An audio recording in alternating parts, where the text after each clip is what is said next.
Hello students, how are you? I hope that you are well. आप बहुत अच्छे होंगे जहाँ भी होंगे. So students, my next lectures जो है electric field physics 12th chapter 1. So today I will discuss electric field due to torque. एक बल आघूर्ण और वैद्युत क्षेत्र में आपस में क्या रिलेशन होगा, क्या फार्मूले का डेवलप होगा, उसको हम लोग स्टडी करेंगे. जिसमें एक डाइपोल किसी इलेक्ट्रिक फील्ड में प्लस है रखा हुआ है, उस पर कितना बल आघूर्ण काम करेगा, टॉर्क, ये कैलकुलेट करना है. क्वेश्चन फिर से समझो कि एक वैद्युत क्षेत्र आपको दिया गया है. उस वैद्युत क्षेत्र में एक electric dipole, suppose that dipole, एक इलेक्ट्रिक डाइपोल वहाँ रखा हुआ है किसी एंगल पे, और वह इलेक्ट्रिक डाइपोल पर कितना बल आघूर्ण काम करेगा, ये हमें कैलकुलेट करना है. सो फर्स्ट रफली कि व्हाट इज बल आघूर्ण, व्हाट इज टॉर्क. टॉर्क को कहते हैं इंग्लिश में. तो टॉर्क क्या होता है, बल आघूर्ण क्या होता है.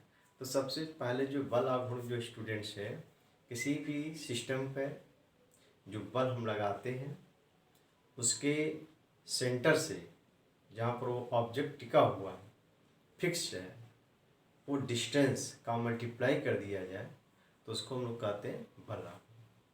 जैसे सपोज दैट ये कोई ऑब्जेक्ट है, यहाँ पर ऐसे ज्वाइंट है, ध्यान दो, ऐसे इसको ज्वाइंट किया है, तो ये पोर्शन इस पर क्या है, ज्वाइंट हो गया, ठीक. और मैं यहाँ से इतनी दूरी पे यहाँ पर एक परपेंडिकुलर फोर्स लगा रहा हूँ, ठीक. तो जैसे फोर्स लगाएंगे इस पर ऐसे, तो ये क्या रोटेट करने लगेगा इस तरह से. आई बात समझ. इसी को कहते हैं टॉर्क, बल आघूर्ण. बल आघूर्ण की वजह से कोई भी दरवाज़ा, डोर अपने कब्जे से क्या आसानी से खोल देते हैं, ठीक है.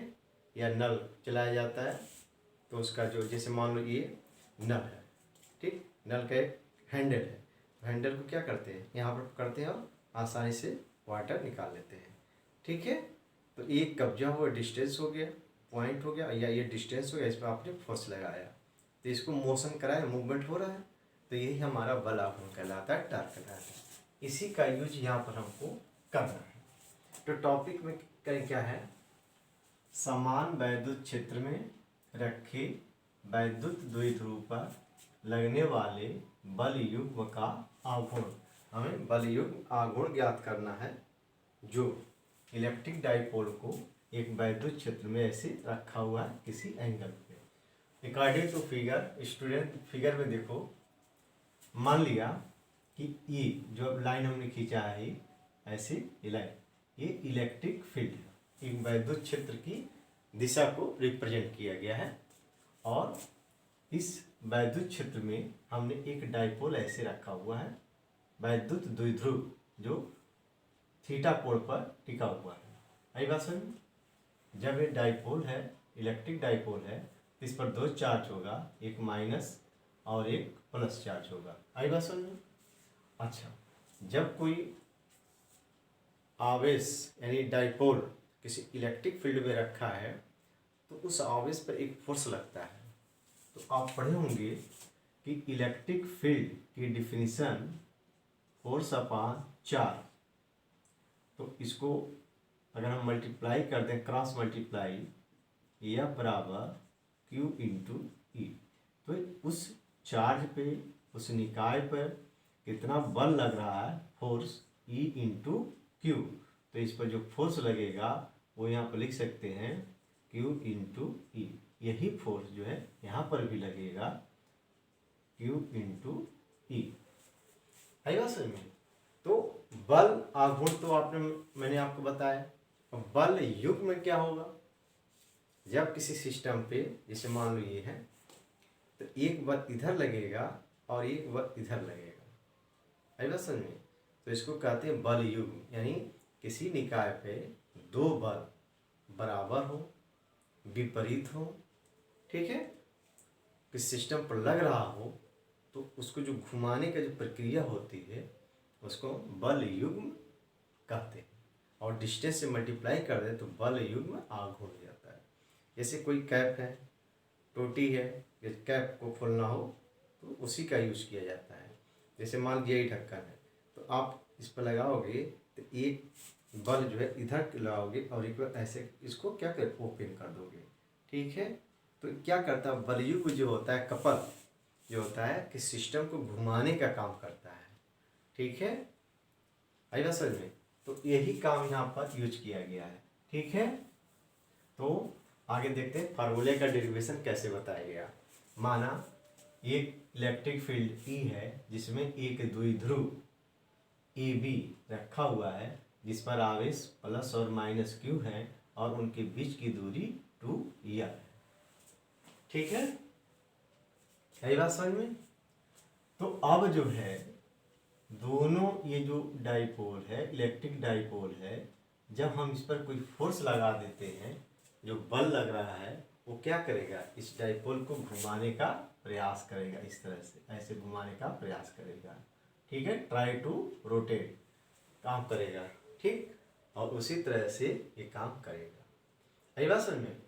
तो देखते हैं यहाँ के, तो बल आघूर्ण जो होता है, बल इंटू दोनों बलों की क्रिया रेखाओं के बीच की लंबवत दूरी, यानी इसको हमने यहाँ बढ़ा दिया, इसको यहाँ बढ़ाई, ये आपका परपेंडिकुलर डिस्टेंस जो है ये कैलकुलेट कर लेना है हमको।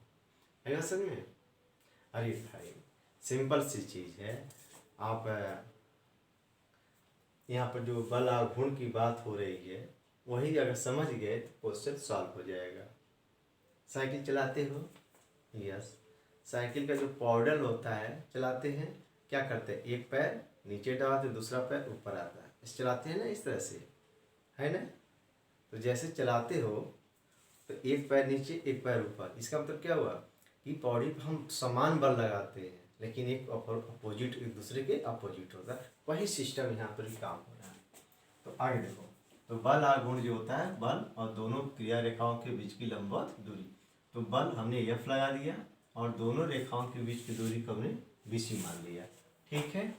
अब देखो बल F हो गया, ठीक।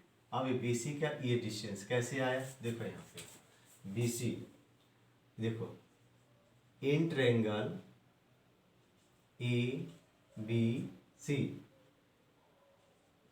साइन थीटा बराबर, ये देखो बेटा ये यहाँ एंगल बना है थीटा, तो साइन थीटा क्या होता है, लंब बटा कर्ण, तो हो गया लंब बटे कर्ण।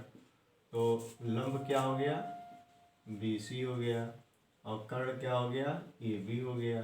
जब वैल्यू मान पुट करो, BC हमें ज्ञात करना है बेटा, और ये आपका हो गया 2l, इसका मतलब 1 हो गया, तो क्रॉस मल्टीप्लाई कर दो, 2l साइन थीटा।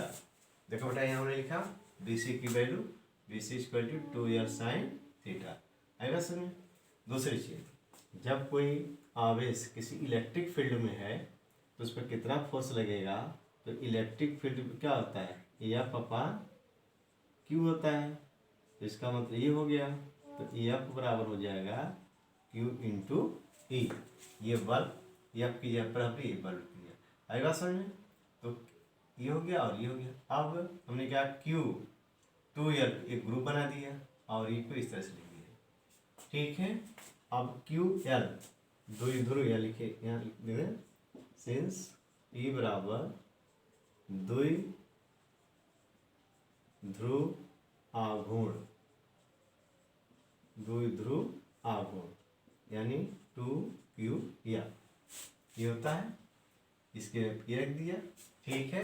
E अपने पास, P अपने पास, ये हो गया न्यूटन। तो इतना जो है बल आघूर्ण जो काम किया उसको घुमाने के लिए टॉर्क, ठीक है। ये बहुत आसान है, सिंपल, बस थोड़ा सा फिगर ड्रा करना तो प्रैक्टिस कर लो, अपनी भाषा में लिख दो और मेन पॉइंट यहाँ से इसको डिराइव कर दो, ठीक, आगे देखते हैं। इस चीज को हम सदिश के रूप में, वेक्टर के रूप में इस तरह से लिखा जाता है।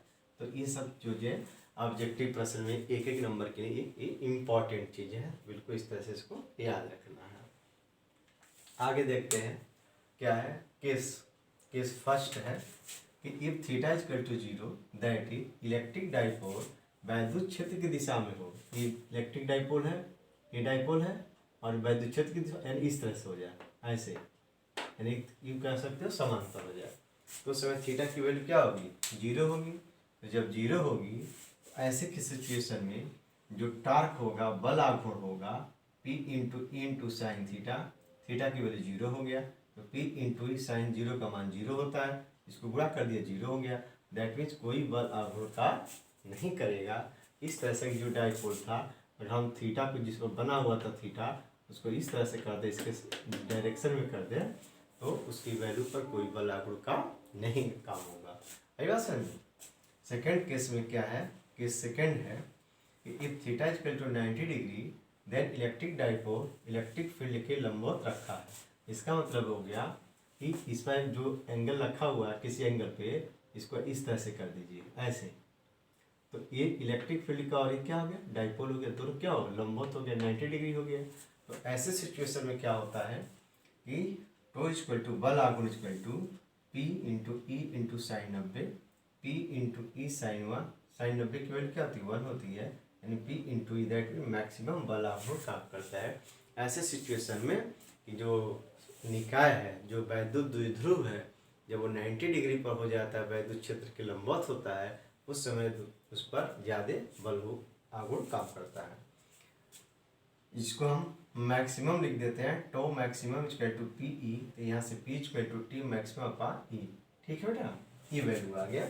अब यहाँ कंडीशन से एक लगा रहे हैं कि यदि ई बराबर 1 न्यूटन प्रति ग्राम, तो tau maximum equal to p, मतलब मीनिंग ये होगा कि वैद्युत द्विध्रुव आघूर्ण के जो अगर परपेंडिकुलर है, उस समय जो बल आघूर्ण है द्विध्रुव आघूर्ण के बराबर होता है। कब, जब इलेक्ट्रिक फील्ड एकांक हो, यानी किसी वैद्युत क्षेत्र में एकांक तीव्रता, वैद्युत क्षेत्र की तीव्रता एकांक हो, उस द्विध्रुव पर जो बल आघूर्ण होगा वो उसके बराबर होता है।